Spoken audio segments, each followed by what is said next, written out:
ಒಂದೊಂದು ಬಂಕ್ ಒಳಗೆ ಗ್ಯಾಸ್ ಸಿಗುತ್ತೆ, ಒಂದೊಂದು ಬಂಕ್ ಒಳಗೆ ನೋ ಸ್ಟಾಕ್ ಹಾಕಿರ್ತಾರೆ. ಒಂದೊಂದು ಪ್ರೈವೇಟ್ ಬಂಕ್ ಒಳಗೆ 96 ರೂಪಾಯಿ 92 ರೂಪಾಯಿ ದಿನಕ್ಕೆ ಒಂದೊಂದು 10 ನಿಮಿಷಕ್ಕೆ ಅವ್ರು ಒಂದೊಂದು ರೀತಿ ದಂಧೆ ಮಾಡ್ಕೊಬಿಟ್ಟಿದ್ದಾರೆ. ಏನಕ್ಕೆ ಅಂತ ಕೇಳಕ್ಕೆ ಒಂದು ಸ್ಟಾಕ್ ಇಲ್ಲ ಅಂತ ಇದು ಮಾಡ್ತಾರೆ, ರೋಡ್ ಜಾಮ್ ಮಾಡ್ತಾರೆ. ಅವ್ರು ಕೇಳಕ್ಕೆ ಅಧಿಕಾರಿಗಳಿಗೆಲ್ಲ ಹೇಳಿದ್ದೀವಿ, ಯಾವ ಅಧಿಕಾರಿಗಳಾಗಲಿ ಯಾರೇ ಆಗಲಿ ಆ ಬಂಕ್ಗಳಿಗೆ ಹೋಗಿ ಕೇಳ್ತಲೇ ಇಲ್ಲ. ಅದೇನು ಮಾಡ್ತಿದ್ದಾರೋ ಸಾಮಿಲಾಗಿದ್ದಾರೋ ಏನೋ ಒಂದು ಗೊತ್ತಾಗ್ತದೆ. ಯಾವ ಬಂಕ್ಗಳು ನಾವು ಮನವಿ ಕೊಟ್ಟು ಬಂದಿದ್ದು ಅಧಿಕಾರಿಗಳಿಗೆಲ್ಲ, ಒಬ್ಬರು ಹೋಗಿ ಇದುವರೆಗೂ ಅಧಿಕಾರಿಗಳು ಬಂಕ್ಗಳ್ದಾಗ ಹೋಗೇ ಇಲ್ಲ. ಯಾಕೆ ಹಿಂಗಾಗ್ತದೆ? ಅದೇ ಪ್ರೈವೇಟ್ ಬಂಕ್ಗಳು ಗೌರ್ಮೆಂಟ್ ಬಂಕ್ಗಳು ಗೌರ್ಮೆಂಟ್ ಬಂಕ ಇರೋ ರೈಟು ಪ್ರೈವೇಟ್ ಬಂಕಿಗೆ ಯಾಕೆ ಜಾಸ್ತಿ ಮಾಡ್ತಾರೆ? ಅದು ಕೇಳ್ತಾ ಇರೋದು. ನಮಗೆ ಜೀವನ ತೊಂದರೆ ಆಗ್ತದೆ, ಜೀವನ ಮಾಡೋಕ್ಕೆ ತೊಂದರೆ ಆಗ್ತದೆ. ಇಲ್ಲ ಈಗೆಲ್ಲ ಆಟೋದರಿಗೆ ಮಾಡ್ಕೊಂಡು ವಿಷ ಕುಡಿಬೇಕಾಗ್ತದೆ ಜೀವನದಲ್ಲಿ. ಈ ಥರ ಸರ್ಕಾರ ಒಂದು ಏನೋ ಜೀವನ ಮಾಡಲಿ ಉದ್ಯೋಗಕ್ಕೆ ಬಂದು ವಹಿಸ್ಕೊಳ್ಳಿಲ್ಲ ಅಂದರೆ ಜೀವನ ಭಾಳ ಕಷ್ಟ ಆಗ್ತಾಯಿದೆ. ಹೋಟ್ಲುಗಳಿಗೆಲ್ಲ ಒಂದು ಟೀ ಕಾಫಿಗೆಲ್ಲ 5-20 ರೂಪಾಯಿ, ಆ 10 ರೂಪಾಯಿ ಬರೀ 10 ರೂಪಾಯಿ ಬಾಡಿಗೆ ಜಾಸ್ತಿ ಕೇಳಿದರೆ ಬರೀ ಕರ್ನಾಟಕಕ್ಕೆ ಒಂದು ಸುದ್ದಿ ಮಾಡ್ತಾರೆ. ಅದೇ ನಾವು ಹೋಟೆಲ್ಗಳಿಗೆ ಹೋಗಿ ರೇಟ್ ಜಾಸ್ತಿ ರೇಟ್ ಮಾಡಿದ್ದಾರೆ ಆಯಿತಾ.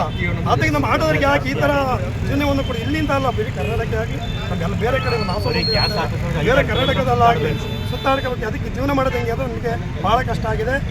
ಇದಕ್ಕೆ ನೀವು ಅಧಿಕಾರಿಗಳಾಗಲಿ ಲೋಕಲರು MLA ಮಿನಿಸ್ಟ್ರಿಗಳಾಗಲಿ ಯಾರಿದ್ದಾರೆ ಬಂದು ಇದೊಂದು ಪರಿಹಾರವನ್ನು ಮಾಡ್ಕೊಂಡು ನಾವು ಕೇಳ್ಕೊತಾ ಇದ್ದೀವಿ. ವಸಂತ ಆಡಳಿತ ಕಾರ್ಯದರ್ಶಿ.